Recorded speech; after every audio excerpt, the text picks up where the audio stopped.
ভাইয়া সেটা হচ্ছে আমি আপনাকে টেক্সট করছি, দেখছেন? না টেক্সট দেখিনি আপনার।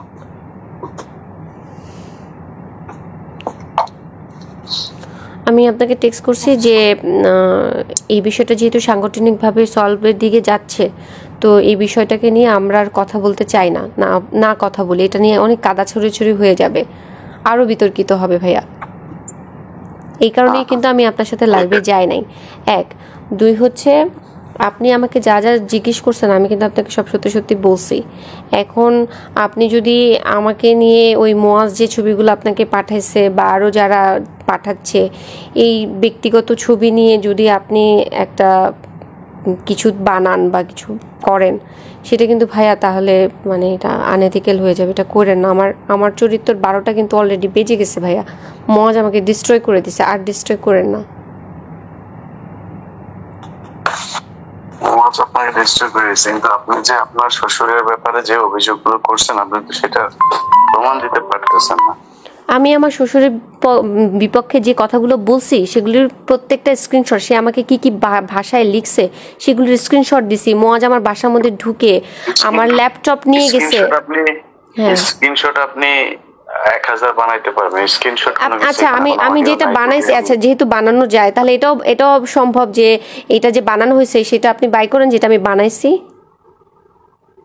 হ্যাঁ হ্যাঁ, তাহলে হ্যাঁ এটা আপনি ফাইন্ড আউট করেন যেটা আমি বানাইছি। এটা আপনার ওইখানে একজনের নাম দিয়ে সেভ করা, রাইট? কোথায় একজনের নাম, মানে ওইখানে স্ক্রিনশটের মধ্যে ধরেন আপনি একজনের নাম দিয়ে সেভ করলেন যে প্রেসিডেন্ট ডোনাল্ড ট্রাম্প নাম সেভ করে আপনি একটা নাম্বার থেকে। আরে হাসান আরিফের ফেসবুকটা এখনো আছে, আপনি হাসান আরিফের ফেসবুকটা দেখেন যে হাসান আরিফের ফেসবুক থেকে এটা আসছে কিনা। হাসান আরিফের ফেসবুক ভেরিফাইড না হলে তো এটা হাসান আরিফের ফেসবুক না।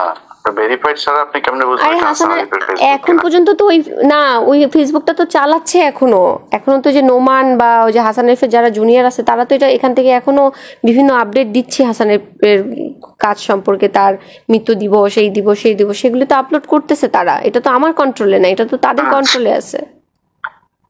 আপনার ওই আইডিটা থেকেই পাঠাইছে আপনাকে? হ্যাঁ ওই আইডিটা থেকেই পাঠাইছে। হ্যাঁ হ্যাঁ ওই আইডিটা। হ্যাঁ এখন মানে ওইটা কি আছে প্রমাণ আপনার কাছে ওইটার? আপনি এক্ষুনি হাসান আরিফের পেজে ঢুকেন, দেখেন ওনার মৃত্যুর পরে ওনার যে আপডেটগুলো দেওয়া হয়েছে এগুলি কি আমি দিছি? না বুঝলাম ওনার সবকিছু ওইটা, কিন্তু আপনার কাছে ওনার আইডি থেকে যে আসছে সেটার প্রমাণ কি আছে আপনার কাছে? আমি যে স্ক্রিনশট রাখছি। আপনার মেসেঞ্জারে দেখাইতে পারবেন আমাকে? ওই ফেসবুক তো ডিসেবল করে দিছে, যে ফেসবুকটা ছিল যে আপনি দেখেন যেটা থেকে আমি আপলোড করছি সেটা তো ডিসেবল করা। সেই আইডিটা তো ডিসেবল, এটা তো নতুন করে আইডি করছি। সেটাও আপনার স্ক্রিনশট, সেটাও স্ক্রিনশট। এখন আমি কেমনে বুঝবো যে ওই ছবি দিয়ে তোলা ওইটা কি ওই আইডিরই আর আপনারটা আপনার আইডির? মানে এটা আপনি বুঝাবেন? আচ্ছা তাহলে ইলিয়াস ভাই আপনি কি প্রমাণ করতে চাচ্ছেন যে আমি এই কথাগুলো মিথ্যা বলেছি? আমার মনে হচ্ছে তাই। আপনি মনে হওয়াটা কি বিলিভ করবেন নাকি ইনভেস্টিগেশনটা বিলিভ করবেন? আপনি কি ইনভেস্টিগেশন করছিলেন, করে তারপরে বলছেন? আপনি তো নিজের মনে চাইছে আর বলে ফেলছেন। আমার মনে চাই, আমি ইনভেস্টিগেশন করছি, আমার সাথে ঘটছে, আমি ভিডিও করছি, আমি রেকর্ড করছি, আমি স্ক্রিনশট রাখছি, আমি সবকিছু করছি। দেখেন ভিডিও। হ্যাঁ আপনি আমার ল্যাপটপ গুলো এনে দেন, ল্যাপটপগুলো এনে দেন। আমি আপনার ল্যাপটপ এনে দেব না। আপনি একটা অভিযোগ করতেছেন একজনের ব্যাপারে, আপনি সেটার প্রমাণ দিবেন না? আমি যে অভিযোগগুলো করছি হাসান, হ্যাঁ আমি একজন বয়স্ক মানুষ সম্পর্কে অভিযোগ করছি। বয়স্ক মানুষ এই পর্যন্ত কেন একটা স্টেটমেন্ট দেয় না যেটা মিথ্যা? বলে নাই কেন বেঁচে থাকা অবস্থাতে? মানে সেই লোকটার এই রুচিটাও নাই যে আপনার এই কথা নিয়ে এটা কেউ বলতে পারে। আচ্ছা তার রুচি নাই, তার মেয়ে আছে, তার ছেলে আছে, তার ছেলে আপনাকে এত কিছু পাঠাচ্ছে, এত ছবি পাঠাচ্ছে, এত কিছু করতেছে, সে আমি যে এটা মিথ্যা কথা বলছি তার ছেলে আমাকে পাঠাচ্ছে? আমি তো জানি, আমি জানি। তাহলে আপনি কোথায় পাইলেন? মোয়াজ যেগুলি পাঠাচ্ছে, না শুনেন, মোয়াজ যে আমাকে এগুলি পাঠাচ্ছে সেটা একজন নারী যিনি কিনা আপনাকে কেউ একজন লাগাইতে চায়, আপনি সেটা পোস্ট করেন ফেসবুকে, মানুষকে জানান আপনাকে লাগাইতে চায়। সেটা আমার কি কোনো ভদ্র মানুষ? সেটা আমার অপরাধ? সেটা আমার অপরাধ না ওইটা আপনার অপরাধ হবে কেন? তাহলে যে এই বাজে কথাটা বলেছে তার অপরাধ, নাকি হচ্ছে যে এই বাজে কথাটা প্রকাশ করেছে তার অপরাধ? আপনার দৃষ্টিতে কি? আপনি যদি নাকি কোনো একটা ছেলেকে 35 মিনিট 31 মিনিট 32 মিনিট ভিডিও কলে কথা বলার পরে আমি ভিডিও কলে কথা বলি নাই তার সাথে, আমি কোনোদিন তার সাথে ভিডিও কলে কথা বলি নাই। এমনি 35 মিনিট কথা বলছেন তাই না? আমি তার সাথে ভিডিও কলে কথা বলি নাই 35 মিনিট না, তার সাথে আমার 1 থেকে 1.5 ঘন্টা কথা হয়েছে, তার মধ্যে আমি 47 মিনিট রেকর্ড করছি। আচ্ছা, সেটাই তো 1 থেকে 1.5 ঘন্টা আপনি কথা বলেন একজন ছেলের সাথে না, সে আমার কমরেড, আমার পার্টির একজন লোক, তার সাথে আমার পলিটিক্যাল কথা বলতে হয়। আপনার সাথে তো আমি কথা বলতেছি, তার মানে কি আপনার আর আমার মধ্যে কোনো খারাপ কিছু? আমি তো সাংবাদিক হিসেবে আপনি সাংবাদিক হিসেবে কথা বলতেছেন, সে আমার পলিটিক্যাল একজন কমরেড, তার সাথে একসাথে আমরা যুদ্ধ করছি, আন্দোলন করছি। আপনি নিজেই বলছেন যে সে আপনাকে মানে তার সাথে আপনার ওইরকম কোনো সম্পর্ক নাই বা সে আপনাকে বিরক্ত করতো, তার সাথে তো আপনার 1.5 ঘন্টা কথা বলার দরকার নাই, কারণ সে আমাকে ঘোরাচ্ছিল। সে 5 মিনিটের কথা বলে সে আমাকে বলতেছিল, আপনি প্লিজ, আপনাকে আমি দয়া করে অনুরোধ করব, আপনি 47 মিনিটের রেকর্ডিংটা কাইন্ডলি একটু শোনেন। আমি তাকে বারবার বলতেছিলাম, তোমার সেই গুরুত্বপূর্ণ কথাটা কি বলো, কি গুরুত্বপূর্ণ কথা বলো। সে আমাকে বলছে, না তোমার মুড ঠিক করো, তোমার এই মুডে কথা বলা যাবে না, তুমি আমার সাথে দেখা করো, আচ্ছা ইফতারের পরে দেখা করো, দেখা করলে বলবো। আমি তুমি এইমাত্র বললা যে ফোনে বলবা, এখন আবার বলতেছো দেখা করলে বলবা। আপনি প্লিজ রেকর্ডিংটা শোনেন। আপনার কি মনে হয় যে মানে যে কোনো একটা ছেলে হঠাৎ করে একটা মেয়েকে এইগুলো বলতে সাহস পায়? এক্স্যাক্টলি, এটা মনে হয় না বলেই তো আমি এটা রেকর্ড করেছি। এটা আনএক্সপেক্টেড, এই কারণেই রেকর্ড করেছি যে ও কোন সাহসে এতগুলো দেখলো যে হাসানের মতো আমি এরকম একটা লোকের সাথে যুদ্ধ করছি, তার মুখোশ আমি খুলে দেওয়ার চেষ্টা করছি। সেই ছেলে কিভাবে এত কিছু জানার পরেও আমাকে এই কথা বলার সাহস পায়? এই ছেলের কাছে মনে হয়েছে, আমার তো মনে হয় যে আপনি তাকে একটা টোপ ফেলছেন এবং এই রেকর্ডটা করার জন্য আপনি এখানে কোন একটা গোয়েন্দা সংস্থার হয়ে তারপরে কাজ করছেন। আমি যে গোয়েন্দা সংস্থার হয়ে কাজ করছি সেটা প্রমাণ কি? আপনি আমাকে এলিগেশনস দিচ্ছেন। আমার মনে হচ্ছে যে বললাম, আমি তো আমারও তো মনে হচ্ছে যে তার মানে আমি যদি এখন বলি যে আমারও মনে হচ্ছে আপনি তুষারের হয়ে আমাকে বিতর্কিত করার চেষ্টা করছেন। তাহলে আপনি কোনো কিছু মনে হইতে পারে। আপনি মনে হচ্ছে কেন বলতেছেন ভাইয়া? আপনার কাছে কোনো প্রমাণ আছে? আমার কাছে প্রমাণ আছে। আপনার কাছে তো নাই। আমার কাছে প্রমাণ আছে। আপনি যে একটা আপনি একটা বয়স্ক মানুষকে যে মেরে ফেললেন, আপনার শ্বশুর একটা ভদ্রলোক, আমি মেরে ফেলছি? আমি ছিলাম। লোকটা মানসিক চাপে মারা গেছে, কারণ লোকটা ভিডিওটা দেখে ফেলছিল। তার কুকীর্তি সে দেখে ফেলছিল। সে যে যা করছে সেই ভিডিও যে আমার কাছে ছিল, সে সেটা ল্যাপটপ নিয়ে দেখে ফেলছে। ছেলে মেয়ে মিল্লা সবাই মিলা সেই ভিডিও দেখে ফেলছে। ছেলে মেয়ে দেখলে তো তার বাবার প্রতি তাদের সম্মান নষ্ট হয়। হ্যাঁ, হাসান আরিফকে তো হক স্টিক দিয়ে মুয়াজ মারছে। হ্যাঁ, আপনি দেখেন না, মুয়াজ হক স্টিক দিয়ে হাসান আরিফকে মারছে। কেন মারছে? কোথায়, কবে মারছে? কত ভিডিও আছে, অডিও আছে, কোনো প্রমাণ আছে? অবশ্যই প্রমাণ আছে। র‍্যাব কি দিয়ে হাসান আরিফ মুয়াজকে অ্যারেস্ট করাইছে, 7 দিনের রিমান্ড দিছে, তারপরে মুয়াজ জেলে ছিল 1 মাস হাসান আরিফের কেসে নিউ মার্কেট থানায়। অবশ্যই প্রমাণ আছে, অবশ্যই প্রমাণ আছে। হ্যাঁ, আমি একটা কথা মিথ্যা বলতেছি না ভাইয়া। আপনি নিজে বলছেন যে আপনি মুয়াজকে অনেকবার বলছেন যে আপনার শ্বশুর আপনাকে এরকম করছে, সে কখনোই বিশ্বাসই করতে চায় না। এটা নিজে বলছেন। না, আমার কাছে প্রমাণ আছে। আমি মুয়াজকে বলতেছি যে তুমি তোমার বাবার হয়ে কথা বলো না, তোমার বাবা এটা করছে। মুয়াজ আমাকে বলতেছে, আমি সেটা রেকর্ডও আপনাকে এখনই দিচ্ছি, ওইটাও তো অনলাইনে আছে। সেটাই বলছি যে আমিও তো সেটাই বলছি যে মানে সে বিশ্বাস করতেছে না, আপনি বিশ্বাস করাইতে চান। না বিশ্বাস করাইতে না সে বিশ্বাস। আরে বাবা, উম্মে হানি যে ওনার মেয়ে, সেই তো হাসান আরিফের নাম দিছে সুগার ড্যাডি। তার নিজের মেয়ে তার নাম কেন সুগার ড্যাডি দিল? এটা তো আমার ভাষা না। উম্মে হানি হাসান আরিফকে সুগার ড্যাডি বলছে কেন? আমি জানি না তো কোথায় বলছে, এটা তো আমার জানা। এগুলো আপনি জানবেন না, কারণ আপনি আমাকে নিয়ে সমালোচনা করতে চাচ্ছেন। আমার সাথে আপনার শত্রুতা কি? আমি তো আপনাকে নিয়ে সমালোচনা করি নাই। তাহলে আপনাকে নিয়ে সমালোচনা করছি এখনো পর্যন্ত। আপনি আমাকে বলতেছেন যে আপনি কি পরিমাণ একটা ডাহা মিথ্যা কথা বললেন যে আমি হাসান আরিফকে মেরে ফেলছি। এই কথাটা আপনি বলতে পারলেন? আমি একবার বলিনি আপনি হাসান আরিফকে মেরে ফেলছেন, বলছি নাকি এটা? আপনি মাত্র বললেন। আমি বলছি যে আপনার মানসিক অত্যাচারে সে মারা গেছে। আমার মানসিক অত্যাচারে কেন? আমার মানসিক অত্যাচারে সে কেন মারা যাবে? আমি কি করছি? আমি সত্য কথা বলছি। আপনি তো অনেক অত্যাচার করছেন তার বাসায় যেভাবে শাউট করছেন, আপনি একবার পুলিশ ডাকেন, আমাকে মাইরা ফেলতেছে, আমাকে মেরে ফেলতেছে সবার সামনে, আমার গালের মধ্যে দাগ, আমাকে মেরে ফেলতেছে। আমি শাউট করব না? আমি শাউটও করব না নাকি? কেউ যদি নাকি কারো ওয়াইফকে যদি শাসন করে, আমি তার ওয়াইফ না। 2021 সালে আমার ডিভোর্স হয়ে গেছে, তারপর আমাকে 8টা সিসি ক্যামেরার মধ্যে কেন বন্দি করে রাখছে প্রশ্ন করছেন, সেটার ভিডিও আছে আমার কাছে। আপনাকে বন্দি করে রাখতে পারে এই ক্ষমতা বাংলাদেশে ডক্টর ইউনূসের আছে কিনা সেটা আমি বিশ্বাস করি না। আমাকে যে বন্দি করে রাখছে 8টা সিসি ক্যামেরা এবং যথেষ্ট প্রভাবশালী মানুষ, আপনি যথেষ্ট প্রভাবশালী মানুষ। কেন আপনার কাছে এটা মনে হচ্ছে?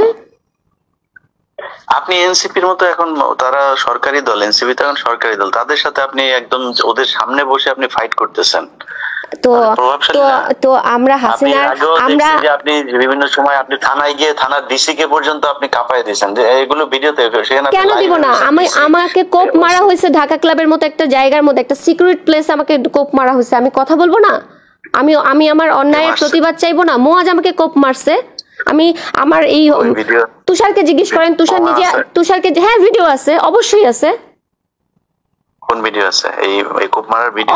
অবশ্যই ভিডিও আছে, অবশ্যই ভিডিও আছে। তুষারকে জিজ্ঞেস করেন, তুষার নিজে হসপিটালে নিয়ে গেছে, তুষারকে জিজ্ঞেস করেন। আরে ভাই, তুষার আপনার হসপিটালে নিয়ে গেছে? তুষার তো আপনাকে অনেক জায়গাতেই নিয়ে গেছে। আপনি না, অনেক জায়গায় নিয়ে যান। তুষার, 11 জন ডিবি, লেলিন ভাই আর একটা মেয়ে সাদিয়া, এরা সবাই মিলে আমাকে ঢাকা মেডিকেলে নিয়ে গেছে। তো তুষার, আপনি এই কথাটা কেন বললেন যে তুষার আমাকে অনেক জায়গায় নিয়ে গেছে? এই কথা কেন বললেন? আপনার সাথে ঘন্টার পর ঘন্টা কথা হয়েছে অনেক, মানে অনেক জায়গায়। আপনি আবারও বলতেছেন ঘন্টার পর ঘন্টা কথা হয়েছে। আপনারা একসাথে পার্টি করছেন, আপনি পার্টি করলে আপনি তো অনেক জায়গায় যাবেনই। না, অনেক জায়গায় আমি যাই নাই। না, তুষারের সাথে আমি কোনো প্রোগ্রামে অ্যাটেন্ড করতাম না। কোইন্সিডেন্টলি আমি গুলশান জোনের প্রোগ্রামে অ্যাটেন্ড করছি, সেখানে তুষার পরে আসছে, আমরা আগে ছিলাম। নাও করতে পারেন। ঘন্টার পর ঘন্টা যে একদিন ধরেন 1.5 ঘন্টা আপনি কথা বলছেন যার সাথে, তার সাথে একদিন 1.5 ঘন্টার জন্য, সেদিনই ছিল লাস্ট ডে, সেই দিনে ছিল লাস্ট ডে। আর কোনোদিন ওর সাথে আমার কথা হয় নাই। সেই দিনও, যেই দিন আমার সাথে ওর 1.5 ঘন্টা কথা হয়েছে, সেই দিন ছিল লাস্ট ডে। সেই দিনে আমি কথা বললাম। আপনার রেকর্ড করা শেষ, ওই দিন আপনার রেকর্ড করা শেষ, এই জন্য ওই দিন লাস্ট ডে ছিল। কারণ ওই দিনই হচ্ছে ও আমাকে বাজে কথাটা বলেছে। আপনি ডেট মিলান। ঠিক আছে, ওই দিন আপনি একটা ছেলে মানুষ হয়ে আপনি এরকম একজন ইন্টেলিজেন্ট সাংবাদিক হয়ে আপনি এরকম একটা খারাপ বিষয়কে আপনি ধামাচাপা দিতে চাচ্ছেন? আমি একদমই ধামাচাপা দিতে চাচ্ছি না। আমি ইন্টেলিজেন্ট আপনার যদি মনে হয়, তাহলে আমি মনে করি আমি অত ইন্টেলিজেন্ট এখনো হই না, আমি এখনো বোকা। কারণ হইছে আমি এখন পর্যন্ত মানে এটা প্রমাণ করতে পারি নাই যে আপনাকে আসলে হাসান আরিফ কিছু বলছে কিনা, বা এই এর নাম কি তুষার আপনাকে আসলে নিজে থেকেই এটা করলো, নাকি আপনি এমন কোন পরিস্থিতি তৈরি করছেন, এমন কোন আশ্বাস তাকে দিচ্ছেন, বা এমন কোন বিহেভিয়ার করছেন যেটার কারণে তাদের মনে হয়েছে যে আপনাকে এটা বলা যায়। আচ্ছা, আপনি তো লেখাপড়া জানা ভাইয়া, আপনি তো লেখাপড়া জানা ভাই। আমি একটু বলি, একটা ধরেন একটা খারাপ মেয়ে, একটা প্রস্টিটিউট ধরেন, সেই প্রস্টিটিউটকে এই ভাষাটা বলা যায়? আমাকে বাদই দেন, আপনি আমাকে বাদ দেন। এই কারণেই বললাম, আপনি আমার চাইতেও আমার মনে হয় তুষার সম্পর্কে যতটুকু জানি সেও যথেষ্ট মেধাবী একটা। আপনি ভুলে গেছেন যে ইয়ের ঘটনাটা, ওই যে আর 2021 সালে যে মেয়েটার সাথে যে ঘটনাটা ঘটছে, বিথির ঘটনাটা আপনি ভুলে গেছেন? আমি জানি না, কিন্তু আমি আপনাকে বললাম যে আপনি শুনেন, আমি না হয় খারাপ মানুষ, আপনার দৃষ্টিতে আমি একজন খারাপ মানুষ। আমি শেষ করি। বিথি কি খারাপ মানুষ ছিল? খারাপ বলিনি আমি আপনাকে, খারাপ আমি জানি না বিথির সাথে কি হয়েছে। আমি বলতেছি যে তুষার সে তো আর একদম বোকা ছেলে না, তাই না? তাকে তার দলের মানুষ অনেকে, আপনি নিজেও বললেন যে নাহিদ তাকে অনেক পছন্দ করে, তাকে অনেক মেধাবী মনে করে। তো তার মধ্যে একটা মেধাবী ছেলে আপনার মনে হয় একটা মেয়েকে হঠাৎ করে এই ধরনের একটা কথা বলে? সে মেধাবী হোক আর যাই হোক, সে একজন দুশ্চরিত্র লোক। সে বিথির সাথে যা করছে, বিথিকে মারছে, বিথিকে যা ইচ্ছা তাই করছে। আপনি রেকর্ডিংটা শোনেন। 2021 সালে আপনি প্লিজ লেখাগুলো পড়েন। 2021 সালে ওকে নিয়ে কি কি ঘটছে, ও কি কি করছে বিথির সাথে, আপনি পড়েন। আপনি যে প্রশ্নটা আমাকে করতেছেন যে নীলাপা আপনার সাথে এই ঘটনা ঘটে কেন, আমি তো বিথির বিষয় নিয়ে তো আমি কথা বলতেছি না। আমি জানিও না সেখানে কি হয়েছে, আমি আপনার বিষয় নিয়ে কথা বলছি। আপনি যখন একটা মানুষকে, আপনি যেমন, আচ্ছা তাহলে তুষার আমার বিষয়টা নিয়ে যদি আপনি কথা বলতে চান, তাহলে আপনি এখানে মাঝখানে হাসান আরিফকে ঢুকাইছেন। আচ্ছা, তাহলে আমি কেন বিথির বিষয়টা ঢুকাবো না? কারণ ঘটনা তুষার যে আমার সাথে একা করছে, আমি যে এটার ভুক্তভোগী, আমি তো একা ভুক্তভোগী না। আর আমি নিজেকে ভিকটিম বলেও পরিচয় দিচ্ছি না, আমি একজন প্রতিবাদী হিসেবে পরিচয় দিচ্ছি। আমি ভিকটিম না, আমি প্রতিবাদী। ও আমাকে বাজে কথাটা বলছে, আমি দলের মধ্যে চাইছি একটা অ্যাওয়ারনেস সৃষ্টি করতে, সেটা আমি পারি নাই, আমাকে দল সাহায্য করে নাই। শেষ হয়েছে আপনার কথা? শেষ? জি। আপনি আপনি ভিকটিম না, আপনি প্রতিবাদী, আমার কোনো সমস্যা নেই। আপনি ভিকটিম হইলেও সমস্যা নাই, আপনি প্রতিবাদী হইলেও সমস্যা নাই, কিন্তু আপনি একজন মানুষের সম্পর্কে এরকম কোনো কথা বলতে পারেন না যেটাতে ওই লোকটা সামাজিক ভাবে প্রচন্ড রকমের নিজেকে হীনমনস্ক মনে করেন, বা এমন একজন মানুষকে নিয়ে আপনি এরকম কিছু করতে পারেন না যেটা আমাদের জাতীয় রাজনীতির মধ্যে একটা বড় ধরনের সমস্যা তৈরি হয়। আপনি তুষারের এই বিষয়টা নিয়ে তো শুধু তুষার না, পুরো এনসিপির ওদের উপরে এই দোষটা গেছে, তাই না ভাইয়া? তাহলে তো আপনার কথায় যদি আমি হাঁটি বা আপনার কথাটা যদি আমি ফলো করি, তাহলে তো আমাদের হাসিনাকে নিয়েও কথা বলা উচিত ছিল না। কেন? তাহলে আমি কেন তুষারকে নিয়ে কথা বলবো না? আমি তো বলছি আপনাকে যে আমরা যদি মুরাদের মতো যদি নেতা না চাই, তাহলে আমরা তুষারের মতো নেতাও চাই না। আরে আপা, মুরাদ তো আপনার সাথে যেই কথাগুলি সে বলছে, মানে আপনার কি মনে হয় যে মানে মুরাদ না বলতেছে তুষার আমাকে যে কথাটা লিখছে, যে কথাটা স্ক্রিনশটটা আপনাকে আমি পাঠাইছি, যে কথাটা ও আমাকে লিখছে, এই কথাটা ও আমাকে কিভাবে লিখে? একজন আপনার ভাষায় একজন মেধাবী, একজন পলিটিশিয়ান, সে আমাকে এই ভাষাটা কিভাবে লেখে? সে তো বোকা না, সে কেন আপনাকে এটা লিখবে? আপনি তাকে লেখার সেই সাহস আপনি তৈরি করছেন, তারপরে আমি যে সেই সাহস তৈরি করছি সেটার কোনো প্রমাণ আপনার কাছে আছে? বলেন। মানে আমি লজিক বললাম, আমি আপনাকে না লজিক না, আপনি আমাকে এলিগেশনস দিচ্ছেন। এটা এলিগেশনস ভাইয়া, এটা এলিগেশন যে আমি তাকে এলিগেশন দিচ্ছি না। এলিগেশন আপনি দিচ্ছেন যে আপনাকে এটা বলা হয়েছে একদম ফর নাথিং। আপনাদের ওই দিনই প্রথম 1.5 ঘন্টা for nothing I repeat it, for nothing. সে আমাকে এই বাজে কথাটা বলছে এবং সে আমাকে ব্ল্যাকমেল করতে চাইছে ডিবি দিয়ে, এই কারণে আমি কথাগুলো রেকর্ড করেছি। এটা স্পষ্ট কথা। আপনি বললেন যে ডিবি আপনাকে খুঁজতেছে, সে আপনাকে কোনো একটা তথ্য দিতে পারে। না, সে আমাকে বলছে ডিবির বিষয়ে তোমার সাথে গুরুত্বপূর্ণ কথা আছে, প্লিজ 5 মিনিটের জন্য ফোনটা ধরো। তারপরে আমি আপনার ওয়েল উইশার হিসেবে, আপনার ফ্রেন্ড হিসেবে সে তো আর আপনাকে ডিবির সোর্স হিসেবে ফোন দিবে না, তাই না? আপনি তো মনে করছেন যে ওকে ঠিক আছে, ডিবি থেকে তার কাছে কোনো একটা তথ্য আসছে, সেটা আমাকে জানাইতে চাই। হ্যাঁ, সেখান থেকে আমি ফোনটা রেকর্ড করছি। হ্যাঁ, ডিবির কি তথ্য জানাতে চাই, আমি একটা ওয়ারেন্টের আসামি, আমাকে জানতে হবে, আমি রেকর্ড করছি। আপনি শুনতেছেন, আপনার এটা রেকর্ড করতে হবে কেন? আমি আমার সেফটি না, আমি আমার সেফটির জন্য আমি রেকর্ড করছি। আমার সেফটির জন্য আমি রেকর্ড করছি। এটা অপরাধ? ডিবি ফোন করছে নাকি? আপনাকে তো ডিবি ফোন করে না, আপনার একজন ফ্রেন্ড ফোন করছে, আপনার একজন ওয়েল উইশার। না, আমার একটা ফ্রেন্ড, আমার ওই ফ্রেন্ডটা, শুনেন ইলিয়াস ভাই, আমার এই ফ্রেন্ডটা তার আগে আমাকে লিখছে এই বাজে কথাটা, তারপরে সে আমার ফ্রেন্ড কেমনে থাকে সেটা আমাকে বলেন, তারে আমি কিভাবে বিশ্বাস করব? এটা লেখার পরে তারপরে আপনি ফোন ওনার সাথে কথা বলছেন? রাইট, জি। তো এটা লেখার পরে আপনি 1.5 ঘন্টা তার সাথে এই বিষয়ে, ডিবির বিষয় নিয়ে কথা বললেন। আপনাকে বারবার বলতেছে আপনি রেকর্ডিংটা শোনেন। আচ্ছা, তার সাথে এমনি কথা হয় না, সে ঘুরাচ্ছিল। আপনি আমাকে জিজ্ঞেস করেন, আমি আপনাকে এখন জিজ্ঞেস করছি, আপনি এখনই বলেন যে আপনি যে 1.5 ঘন্টা কথা বললেন, আপনি এখন বললেন যে ডিবির বিষয়টা জানার জন্য আপনি তার সাথে 1.5 ঘন্টা কথা বলছেন, তাই তো? আচ্ছা, যেই ছেলেটা আপনাকে বললো যে আমি এই যে বাজে কথাটা বলার পরে আপনি তার কাছ থেকে ডিবির তথ্য জানার জন্য আবার 1.5 ঘন্টা কথা বলবেন, এটা কি মানে খুব লজিক্যাল একটা আপনি মনে করেন? আমার ভয় কি হচ্ছে আমি তো জানি না, আমি তো দেশের বাইরে ছিলাম, আমি তার আগের দিন বাংলাদেশে আসছি। মানে তারপরও আপনাকে কেউ একজন লাগাইতে চাই বলছে, তারপরও তার সাথে না, আমি তার সাথে কথা বলতে চাই নাই। সে বলছে প্লিজ 5 মিনিট, আমাকে বারবার হোয়াটসঅ্যাপে সিগনালে ফোন করতেছে, 5 মিনিটের জন্য ফোনটা ধরতে বলতেছে। আমি লিখছি কি বলবো, আমি কি কথা বলবো, আমার তো আর কোনো কথা নাই। আপনাকে একজন মানুষ এরকম একটা কথা বলার পরে মানে নরমালি কি হওয়া উচিত? আপনি তাকে ব্লক করবেন, অথবা তখনই আপনি তাকে করবেন যে এখন আমরা একটা জায়গায় আসি ভাইয়া, একটা মানুষ আমাকে বাজে কথাটা বলছে সেটা অপরাধ, নাকি আমি তার সাথে 47 মিনিট কথা বলছি সেটা অপরাধ? কোনটা অপরাধ? আমাকে যদি মানে একদম স্বাভাবিক একজন মানুষ হিসেবে কোশ্চেন করেন, অবশ্যই যে আপনাকে বাজে কথা বলছে সেটা অপরাধ।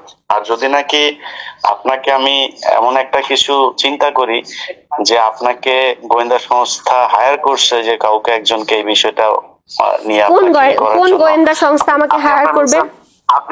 আপনি আপনার মিশন সাকসেসফুলি ডান করছেন। মানে কোন গোয়েন্দা সংস্থা আমাকে হায়ার করবে বলেন? ওইটা তো আমি জানি না। তাহলে আপনি আমাকে একটা তার মানে আপনি একজন সাংবাদিক হয়ে একটা মিথ্যা এলিগেশনস দিতে পারেন না ভাইয়া। না, একটা এনসিপির পিছনে এখন সবচেয়ে বেশি লেগে আছে হচ্ছে সেনাপ্রধান, ডিজিএফআই। তো সেনাপ্রধান বিজয় ভাইয়ের সাথে আমার পরিচয় আছে? আমার সাথে জীবনে কথা হয়েছে? না আমি কখনো গেছি, না আমাকে চেনে, না আমি চিনি? ডিজিএফ এর অফিসার তো মানে না, সেনাপ্রধান না। ডিজিএফ এর তো মানে সর্বোচ্চ হচ্ছে মেজর জেনারেল, তার নিচে অনেকগুলো র্যাঙ্ক আছে, তারা কারো না কারোর সাথে থাকতে পারে। আমি জানি না, আমার সাথে কোনো কথা নাই। আপনি যে কোনো লোককে পাঠান, আমি আমার 2টা ফোন দিয়ে দিব, আপনারা দেখেন আমি কার সাথে কথা বলি কি না করি না করি। এটা তো আমি জানি না, কিন্তু আপনি আমাকে বলতেছেন আমি বলবো স্বাভাবিকভাবে কোশ্চেন করতেছেন, স্বাভাবিকভাবে আপনি আমাকে কোশ্চেন করলে কোন মেয়েকে যদি এটা বলে সে সর্বোচ্চ তার দলে করবে, অথবা সে যা থানায় করবে। এই যে আপনি সেটা কি আমি করি নাই? আমি কি সেটা দলে করি নাই? আমি এটা কি দলে করি নাই? না, আপনি সরাই দিয়েছেন না, আপনি দলের শেষে যে এখন আপনি আমার সাথে ধরেন আমি বলছিলাম যে আমি নাহিদকে বলি নাই, আমি নাহিদকে বলি নাই। আপনি এখন দেখতেছেন, কিন্তু এখনো কিন্তু আপনি সময় নিচ্ছেন, কিন্তু আপনি তখন কেন তাহলে আরো 2-4 দিন সময় নেন নাই, বা কাউকে এইভাবে ইনভলভ করেন যে আমি এগুলো আমি সময় নেই নাই? কি বলেন আপনি? আমি একটা মাস ধরে সময় নেই নাই? আমি নাহিদকে জানাই নাই, আমি সামান্তাকে জানাই নাই, আমি শাহরিয়ার নিজামকে জানাই নাই? আমি জানাই নাই এদেরকে? বলেন। তো জানি না কেন জানেন না? আমি তো লিখছি, আমি স্টেটমেন্ট দিছি যে আমি লিখছি, আমি বলছি, আমি আমার সব জায়গায় লিখছি, আমি যে অভিযোগটা দিছি সেখানেও আমি লিখছি। আপনি নাহিদকে জিজ্ঞেস করেন আমি তাকে বলছি কিনা আসিফের বাসায় বসে। ঠিক আছে, দেখা যাক তাহলে ওরা কি করে। আমি তো ওই জন্যই, কিন্তু আপনি তো মনে করতেছেন যে আমি আমার তরফ থেকে সর্বোচ্চ চেষ্টা করছি সাংগঠনিক ভাবে এটাকে সীমাবদ্ধ রাখতে, তারা এটাকে পাত্তা দেয় নাই। ঠিক আছে, বুঝলাম, কিন্তু আপনি যে আপনারা এই যে মানে প্রতি কথা রেকর্ড করাটা এগুলি আপনার অভ্যাস তো, এবং খুব দ্রুত আপনি এগুলো পাবলিক করেন, যেখানে আপনার মনে হয়েছে যে আমি বোধহয় এখন আপনাকে নিয়ে কিছু পাবলিক না, আমি আপনাকে নিয়ে যেটার জন্য আমি আপনাকে রিকোয়েস্ট করতেছি 2টা কারণে। একটা হচ্ছে যেহেতু এটা সাংগঠনিক ভাবে সলভ হওয়ার দিকে আছে, তো এটা সাংগঠনিক ভাবে সলভ হোক। যদি ইনভেস্টিগেশনে মনে হয় সমস্যা নাই তো। আরেকটা হচ্ছে মুয়াজ যেহেতু এই যে আমার ব্যক্তিগত ছবিগুলো সবাইকে পাঠাচ্ছে, মুয়াজ যে সবাইকে পাঠাচ্ছে, যাদেরকে আবার পাঠাচ্ছে তার মধ্যে থেকে 2-1 জন ফোন করে আবার আমাকে বলতেছে, আপা আপনাকে তো আমরা ভালো জানি, আমাকে তো আপনার হাজবেন্ড এই ভিডিও পাঠাইছে, তার বদলে বিকাশে আমাকে এই টাকাটা পাঠাইছে। সেই টাকার স্ক্রিনশট, মুয়াজ যে তাদেরকে ভিডিওগুলো পাঠাচ্ছে সেইটার স্টেটমেন্ট, এগুলি সব আমি এভিডেন্স আকারে রেকর্ড করে রেখে দিছি। শুধু তাই না, প্রীতি আমাকে ভিডিও কলে সব দেখাইছে যে আপা আপনার ফোন, আপনার ছবিগুলো এইভাবে আপনার নাম্বার থেকে এইভাবে পাঠানো হচ্ছে। ওগুলি আমার বিষয় না। মানে আপনি যখন একজনের সাথে, আপনার হাজবেন্ডের সাথে আপনার নিশ্চয়ই ভালো সম্পর্ক থাকলে তো ডিভোর্স হয় না, তাই না? সমস্যা হয়েছে দেখেই তখন সে আপনার সর্বোচ্চ ক্ষতি করতে চায়। নরমাল না, ওকে আমি মাউন্ট এলিজাবেথ হসপিটালে নিয়ে গেছি। He diagnosis by BMD, bipolar mood disorder with alcoholic. সে হচ্ছে পুরো দমে মাদকাসক্ত লোক, যে নিজের বাবাকে মারে, যে হচ্ছে 20 মাস রিহাবে ছিল, তার আগে বিকনে ছিল 1.5 মাস, তার আগে ডক্টর হেলালের আন্ডারে মানসিক স্বাস্থ্য কেন্দ্র যেটা আগারগাঁয় সেখানে ছিল। আপনি এই ছেলের কাছ থেকে আমি কিভাবে আশা করেন যে ভালো কিছু? আপনি তখন কি তার ওয়াইফ ছিলেন? তখন আমি তার ওয়াইফ ছিলাম। তাকে আমি নিজে সিঙ্গাপুরে নিয়ে গেছি, আমি তাকে নিজে যত রকমের চিকিৎসা আছে, হাসান আরিফ, আমার ননদ, যখন তাদের সাথে আমার ভালো সম্পর্ক ছিল প্রথম অবস্থায়, তখন আমি তাদেরকে সাহায্য করছি, মুয়াজকে আমি সেবা শুশ্রূষা করছি। আপনি যে ট্রিটমেন্ট করাইছেন এগুলোর কাগজপত্র আছে? সব আছে, এভরিথিং আছে। জি আছে। দিয়েন তো একটু দেখবো। আমি আপনাকে বলবো ভাইয়া, আমার কিচ্ছু নাই। ওই কাগজটা আপনি কখন দিবেন? ওই কাগজগুলো কখন দিবেন? ওনার যে হসপিটালে ছিল, ট্রিটমেন্ট হয়েছে, এই কাগজগুলো কখন দিবেন? আমি যে হাসান আরিফ সহ আমি দিব আপনাকে আস্তে আস্তে। আমার আগে এই সমস্যাটা সমাধান হোক, আমি দেখি আমার পার্টি কি করে। এই পার্টি যা করার যেটা করবে সেটা করা হোক। ওটা তো আরেক জিনিস, মানে না, একটার মধ্যে আমি আরেকটা ঢুকাইতে চাই না। আমি এগুলি আমার কাছে সব আছে, আমি বললাম তো আমার কাছে আছে, আমি দিব। এবং আমি আরেকটা কথা বলি, আমার কাছে এটাও আছে, হাসান আরিফের স্টেটমেন্ট, হাসান আরিফের লেখা, আমার ছেলে এই, আচ্ছা আমি সব আপনাকে দিচ্ছি, আপনি বিশ্বাস তো করবেন অবশ্যই, আমি আপনাকে সব দিব। আচ্ছা ঠিক আছে। ওইটা যদি হয়, ওইটার একটা ভালো একটা গ্রাউন্ড আছে, ওইটা জানতে চাই। মানে আমি আপনাকে মানে এমনিতেই আপনার সাথে আমার ব্যক্তিগত কোনো ঝামেলা তো নাই, আমি আপনারা কোনো করতে চাই না, আমি এটা নিয়ে কোনো ডিসিশনে যেতে চাই না। আমি চাই যে ভালো কিছু, মানে আপনার ব্যাপারে আমি ভালোই চাই, ঠিক আছে? তো আমি ওই তথ্যগুলো চাচ্ছি যেটা কিনা আপনি দিলে আমি উপকৃত হব, এবং আমার নিজের মানে আন্ডারস্ট্যান্ডিং এর জন্য আমার মনে হয় এই জিনিসগুলো আমার জানা দরকার। ঠিক আছে, ওকে। ঠিক আছে, আমার একটা রিকোয়েস্ট থাকবে ভাইয়া, সত্যের সাথে থাকেন, যা হয় হোক। আমি যদি অন্যায় করি আপনি সেটা উন্মোচন করেন, কিন্তু আমি যদি অন্যায় না করি আমাকে নিয়ে ধারণা করে কিছু বললেন না। জি, এইটুকু আপনি মনে রাখেন, এটা আমাকে দিয়ে এটা এটা এটা এটা হবে না। হ্যাঁ, ইনশাআল্লাহ আমার দিয়ে হবে না। ঠিক আছে, ঠিক আছে, আল্লাহ হাফেজ। আসসালামু আলাইকুম।